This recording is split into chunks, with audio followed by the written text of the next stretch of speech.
So, okay, just say your first and last name and spell it for me. First name is Johnny, Johnnny, and my last name is Taflinger, Taflinger. Okay, good. And your position? The acting sergeant for the human trafficking unit. Human trafficking. Okay, good. So, would you want me to call you sergeant or? It doesn't matter. Yeah, just yeah. Sergeant. They call me all kind of. They call me Taff. They call me yeah. Okay. Okay, good. So sergeant. So tell us, what has been the shift in terms of like working with and like sex trafficking and sex workers? So the shift right now for Honolulu Police Department and the trend across the nation is we're going towards the victim-centered approach for our sex workers. So what that entails is us providing them services and finding out the root cause of why they're in this profession.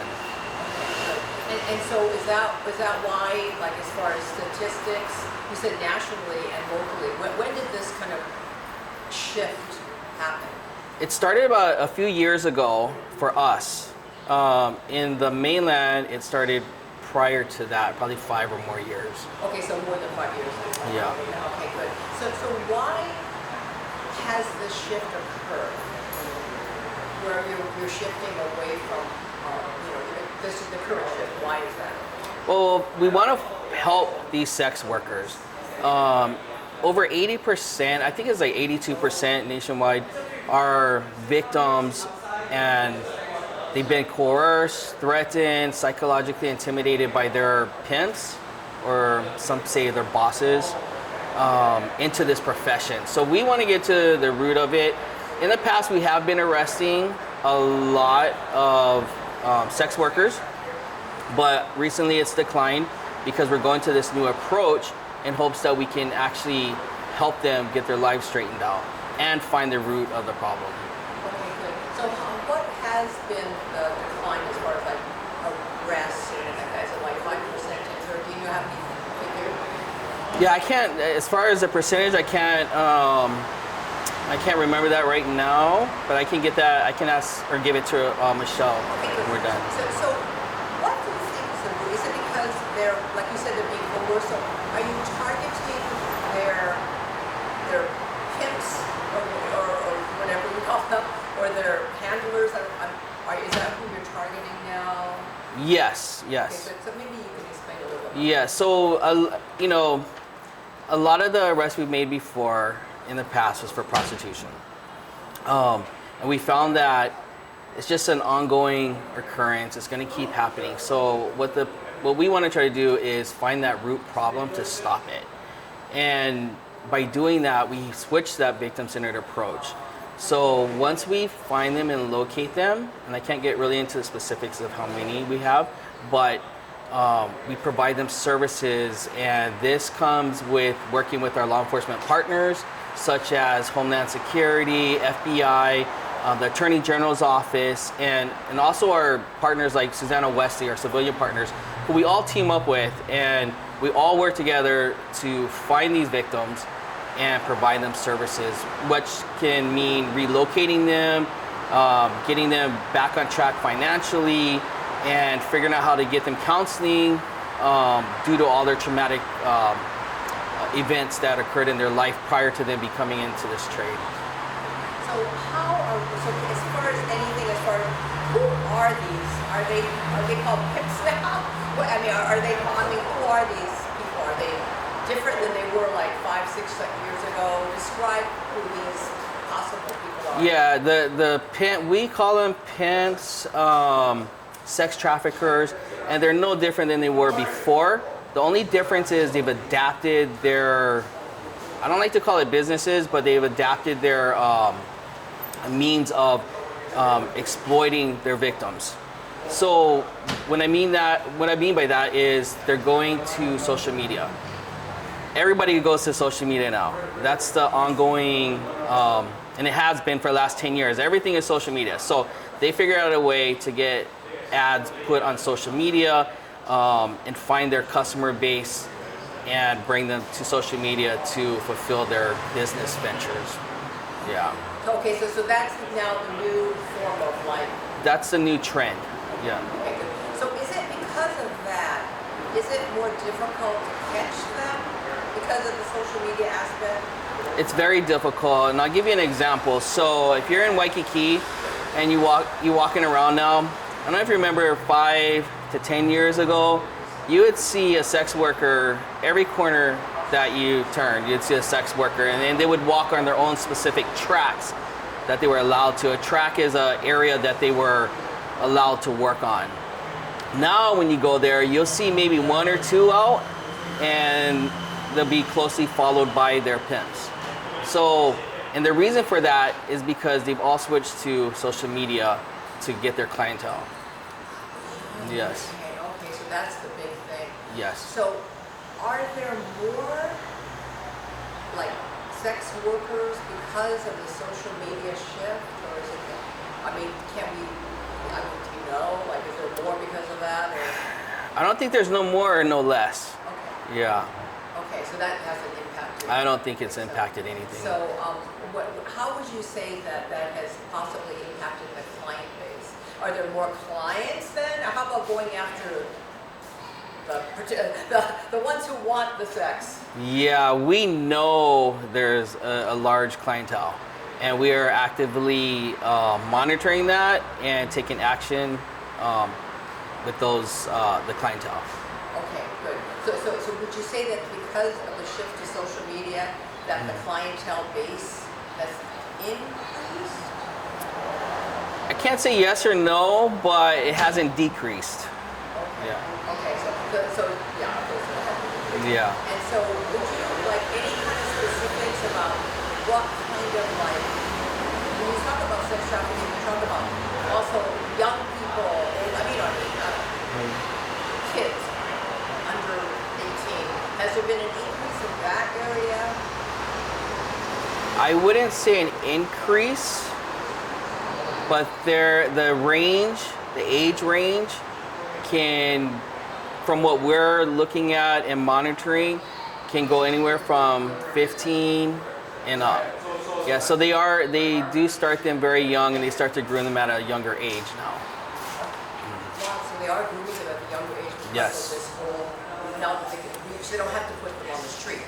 They don't have to put them on the street, and that's what we want parents to be aware of. Yes. Okay, so what should a parent, I mean, God forbid, what should they be on the lookout for? No, that's a great question. I think a parent, you could be that perfect parent. You could be that parent that's not so perfect, and you can never be too safe, right? So what you can do as a parent, no matter how perfect you think you are, you gotta monitor your child. That's your job. That's a parent's job. Monitor your child, monitor them online, monitor where they go. And if you have any suspicions at all, you need to call us, and we will come out there and help you out. Okay, so what are some things that, how do these pimps groom young people, like you said, like if they're 15, how would they groom them? Do they like catch them online and attract them and say, hey, how are they manipulating these young kids into like wanting to do this? Oh yeah, that's a great question. Every parent should know this. It's on social media. Different platforms. When they're on platforms, whether it's a gaming platform, whether it's just a community-based platform, we have predators out there that are monitoring and will befriend our kids, as well as our adults, and that's how they make that connection. And from there, it just spirals out of control. Okay, so these Johns groom these young kids by promising them, I don't know, they promise them whatever it is, like money, or what are they luring them with? Did you say, or whatever you want to share? Yeah, exactly what you said. They groom them, they offer them money, they offer them clothing, housing, shelter, phones, you name it, the kids and the adults alike. So that's how they kind of say, I can take care of you.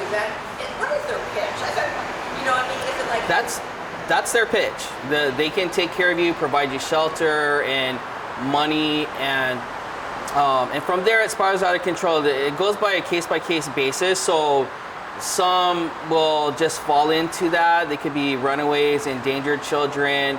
They could be adults that move here and become homeless, and then the pimp or the sex trafficker will make contact with them and offer them goods, and that's how it starts. So they groom from there, and then it goes into the drugs, and then it just spirals out of control from there. Yeah. And so, for someone who is a sex worker and is desperate, how do you get out of it? I mean, this guy, girl, whoever is taking care of you.